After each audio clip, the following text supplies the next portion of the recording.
Israel और Hamas के बीच 6 हफ्ते तक चलने वाला संघर्ष विराम रविवार सुबह 8:30 बजे से लागू हो गया है, मगर इजरायली पीएम ने इसमें हमास का अड़ंगा डालने की बात कही है।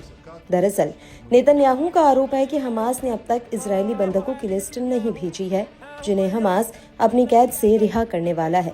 लिहाजा नेतन्याहू ने हमास के मनमाने रवैये पर सवाल उठाते हुए साफ किया कि इजराइल गाजा सीजफायर पर आगे नहीं बढ़ेगा। नेतन्याहू के इस फैसले से सीज फायर पर खतरे की तलवार लटक गई है। दरअसल रविवार यानी सीज फायर डील के लागू होने के पहले 3 दिन ही बंधकों को रिहा किया जाना है। इस बीच इजरायली आर्मी रेडियो ने बताया कि युद्ध विराम समझौते के पहले चरण में रिहा होने वाले बंदियों के समूह में फिलिस्तीनी नेता खालिदा जरार भी शामिल हैं।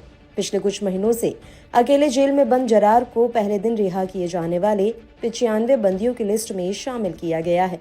इजराइल के न्याय मंत्रालय की ओर से जारी की गई लिस्ट में 69 महिलाएं, 16 पुरुष और 10 नाबालिग शामिल हैं, जिनमें सबसे कम उम्र का शख्स 16 साल का है।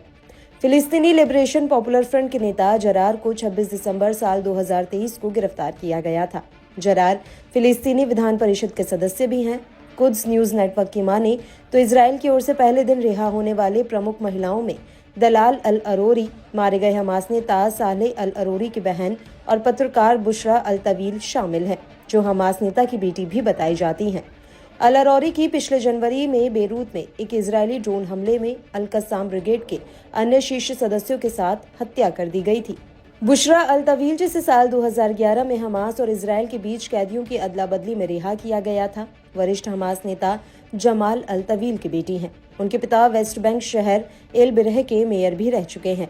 इन नामों से पता चलता है कि अक्टूबर 2023 में गाजा पर इजराइल के सैन्य हमले के बाद अधिकांश बंदियों को गिरफ्तार किया गया था।